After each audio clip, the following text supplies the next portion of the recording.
Hello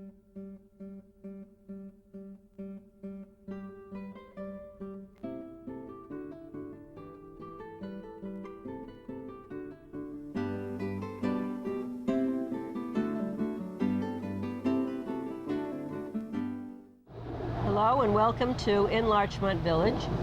As we've often done in the past, we're sitting outside presenting this show, so we apologize for the many interferences you might hear. They are lawnmowers and they are airplanes overhead and honking car horns and anything else you might think of outdoors. There's a lot going on in the village, but for purposes of this show, I'm going to talk about some of the things that are exciting things that are going to happen in September. I'm here with my colleague and fellow trustee, Ann McAndrews. Hello. I'm Marlene Kolbert, and let me quickly go to September. On the 17th of September is Big Trucks Day in the village of Larchmont, along with the town of Mamaroneck. It's done at the Larchmont Library. It's really a program presented by the library. It is going to be held from 10 to 12. Bring all the kids to sit on fire trucks, police cars, DPW vehicles, etc., etc. It's a lot of fun. And I found last year some of the dads were having as much fun with the big trucks as the little kids, so bring them. I think everyone will enjoy it. Something I've been talking about for the 3 years that I've been on the board is an art screen at New Rock City. I have been trying, along with the people in New Rochelle, to get them to give us one art screen. That is finally going to happen on Sunday, September 18th. There will be 2 shows, a 1 o'clock and a 4 o'clock. Look around the community because there will be posters telling what the opening movie, which is not quite decided yet, is going to be. And there's a 6-month trial that Regal Cinemas have given to New Rochelle, and we hope it'll be a huge success and that this will be something that will continue into the future. So look for flyers. September 23rd, particularly if you have small children, Miss Frizzle and the Magic School Bus are going to be coming to visit Larchmont Library. The bus will be parked outside Larchmont Library from 2 to 5:30. It's an interactive science program for children 2 to 8. So come, if you've ever watched the TV shows and seen the books, it's a wonderful experience. And finally, on September 24th, is the Larchmont Art Show. For those of you who've been there before, it's a wonderful opportunity to buy art. For those people who are artists in the community, if you're at all interested in perhaps being a part of it, you could contact Karen Gersberg or Palmer Davis. They'll be working on the art show. I'm looking for a piece of art myself, Larchmont scene, and I have a small place and I'm really looking forward to seeing it. It's going to be at Constitution Park, which is the gazebo next to Village Hall on Larchmont Avenue. It's changed this year. I think we'll have more access, be easy to get to and from. And if you want some more information about the art show, there are posters around town. Also, check it out on our new Larchmont Village website. The graphic should be up, giving the exact website address. And also take a look at the many other features of our new website. And if you have any other questions, you can call our village clerk, Eileen Finn, at 834-6230. That ends our discussion about things to do in September in Larchmont. And now we have our special guest, our brand new county legislator, Judy Myers. And we'll be talking to her about county stuff, right. Marlene. Absolutely. Hello again. I'm here with our special guest, Judy Myers, our brand new county legislator. From tramping through the district in the midst of February. Yeah, it was cold. It was cold. Yes. To what has been called so far the hottest day of the year. Yeah. We're here in Larchmont. Some people have told me that you should just do away with county government. Now, since you're our new county legislator, yes. How do you feel about that statement? What have you found since becoming a county legislator? I think the first answer that comes to mind, and the overarching answer to that question, what would happen if we did away with county government? Mm-hmm. We would be living in a far more expensive place than we do currently. You mean, and it is if we eliminate a layer of government, things would become more expensive? There is so much. One of the things that I've discovered since being in county government is how much more efficient we can lead our lives, how much more efficiently we lead our lives with this extra layer. Because we are able to have programs and initiatives that cover all of the municipalities, such as our sewage system, such as our transportation system, our buses.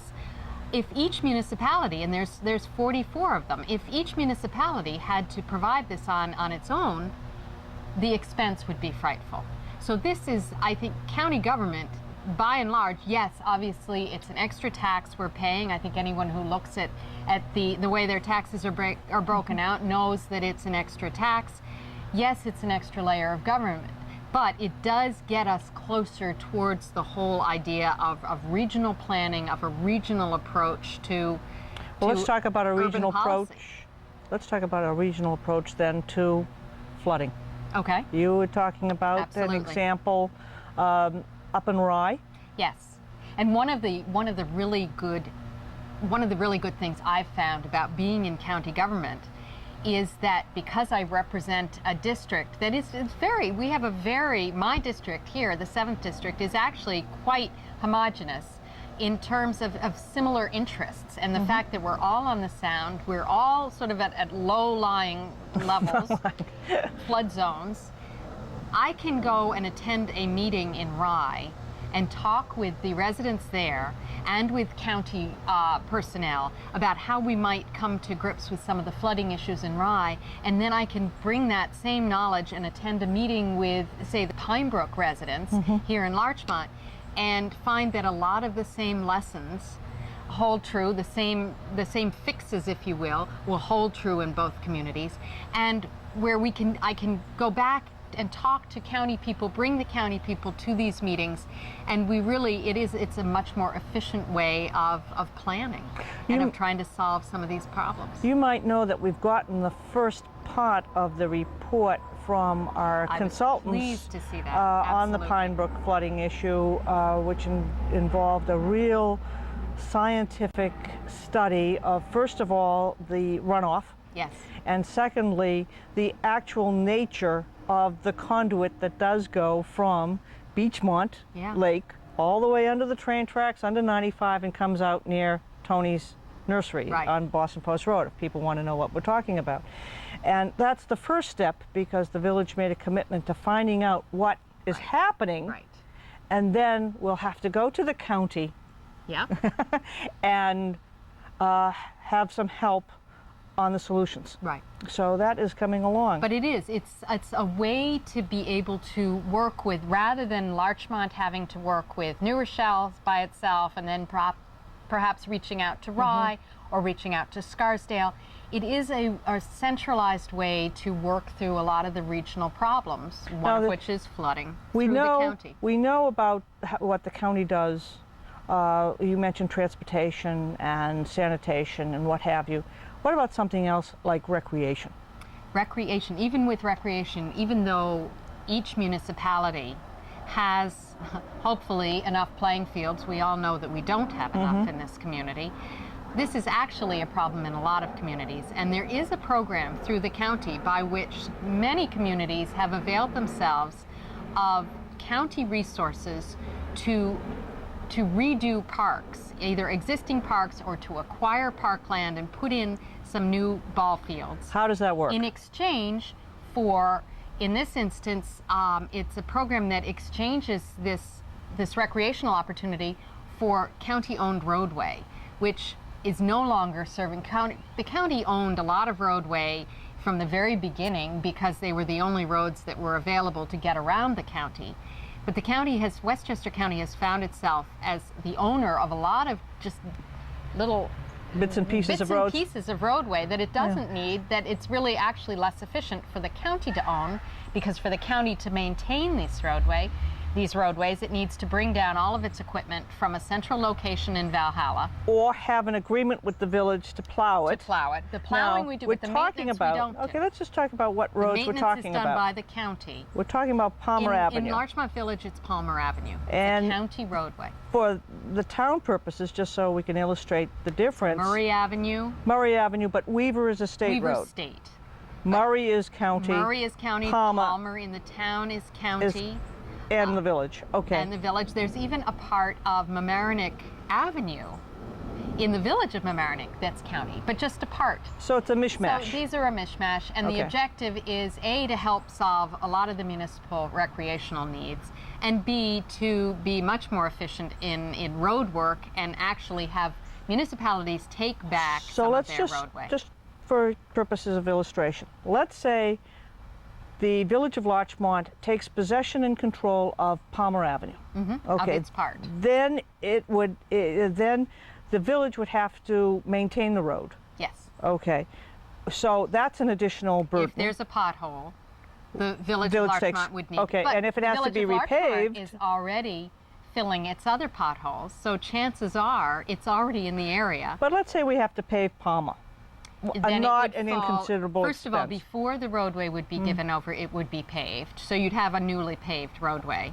So Okay. you wouldn't need to repave it for a number of years. And secondly, the way, I'm not sure exactly how the village of Larchmont structures it. I know the town of Mamaroneck does a portion of the town each and every year, so that by the end of a 5-year period, we will have, or a 10-year period, we will have done every single roadway.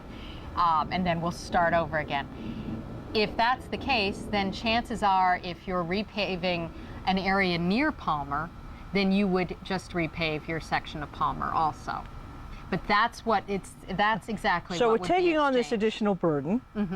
What do we get in exchange? But getting in exchange, in the case of Larchmont, where we don't have, unfortunately, any available land that hasn't been used already, this would be one of the things that several municipalities have availed themselves of, is the ability to, and it's the county ability to contract for and put in the newer kind of all-season turf that goes So we down. take one of our fields, just to use for an example. Let's say Lorenzen. Yes, Just or say let's say Lorenzen. in the town of Mamaroneck, a good example would be Hummocks Field. The Hummocks Field. Okay, where the Hummocks there Field is is behind the Hummocks Right, School, and it's but owned it's by the owned by town. the town, not the school district. Right. Okay, so you have a field there. Yes, a field that was incidentally completely redone Right, at a the few years town's ago. and partly the school district's expense a few years ago, but is a very expensive proposition to maintain. To keep it going requires that it sit without any usage at least once a week. It has intensive irrigation systems and a sprinkling system. I mean, there's a great deal of maintenance to keep that a wonderful field, which it is. However, with this new turf, you can extend your playing time on it without ruining the field, not digging it up. It's a lot easier to maintain.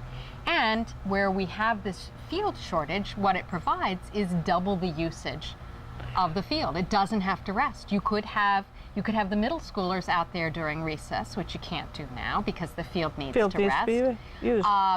It would extend its usage. This is something we should look at. I think so. On the both the I think village and so. the town. And I know So that the you'll town, tell your friends the at the school town. district, there has been a great deal of But let me interest. tell you, this program does not apply to school districts. No, it's a municipal program. Okay.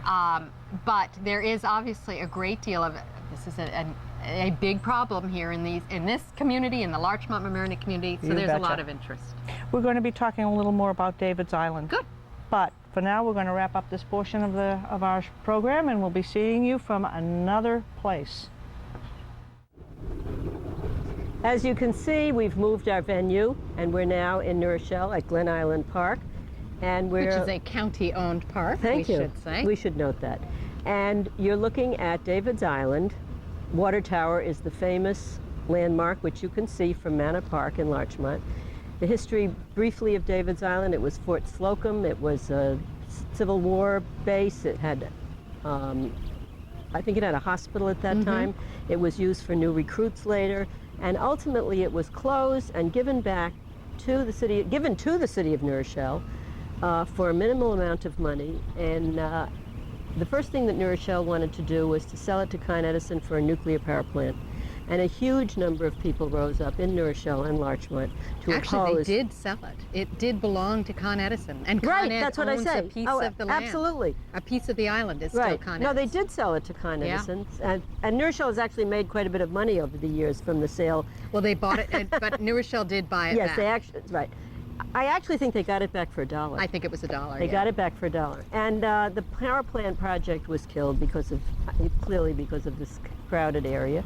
Then it became, in the 80s, it was Xanadu that wanted to build 4 55-story towers, a heliport, a marina for 550 boats, and a bridge longer than the Brooklyn Bridge from Glen Island Park. If you were at the park, you would have been sitting under the footings of the bridge over to Glen Island. Wow. And that's sort of when I got involved, and a huge number of people were very distressed, particularly in the south end of New Rochelle, and people who used Glen Island as their summer resort.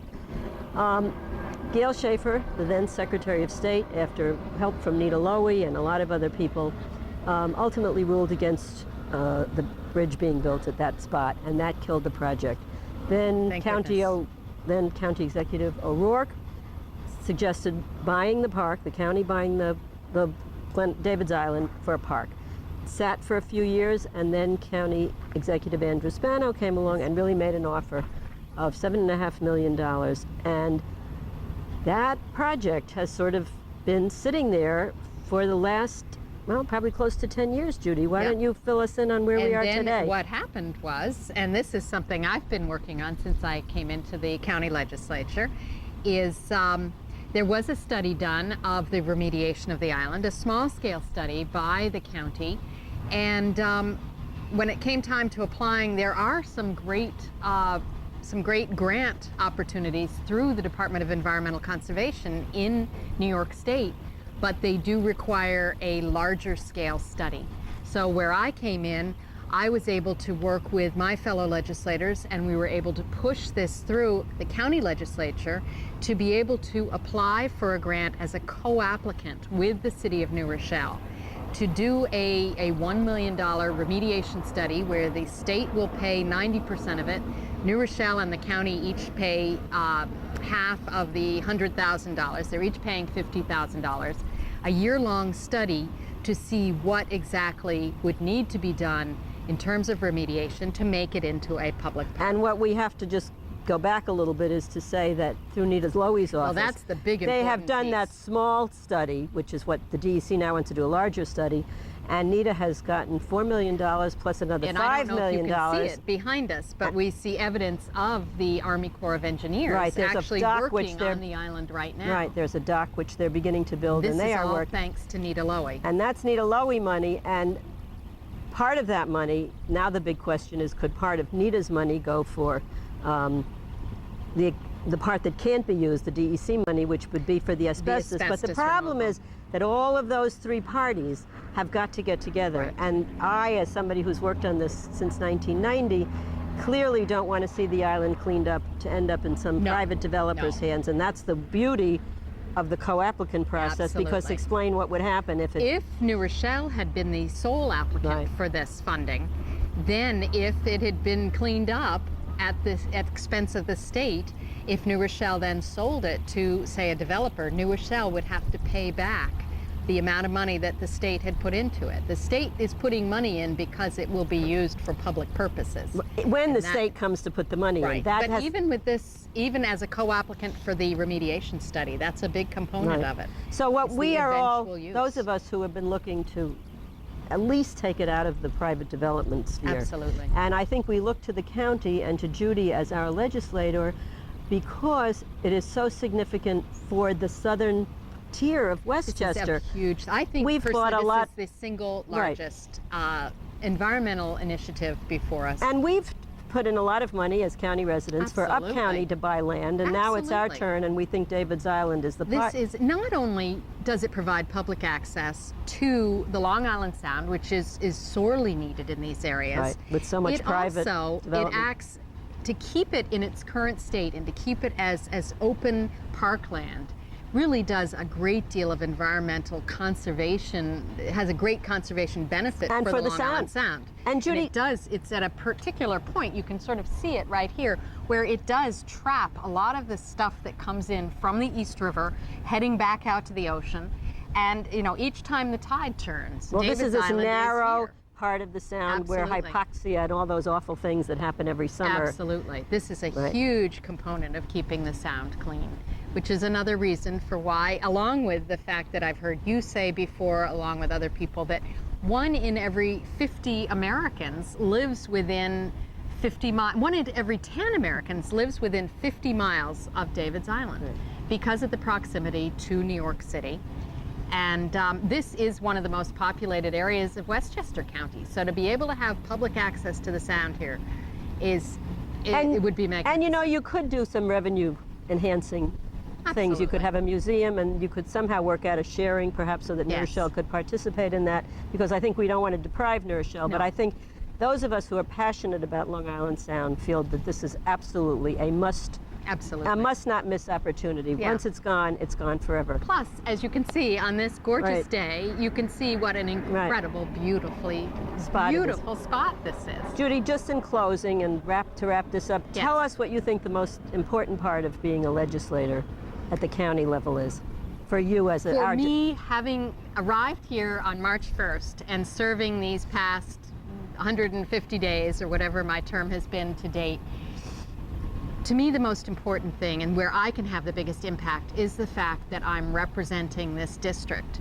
and that I can be the voice for this district in a room with 16 other legislators representing, 43 other municipalities or 40 other municipalities, and fight for this particular area. And that to me is the most gratifying, and it's where I can see that I'm having an impact, and I want to keep having an impact in that way.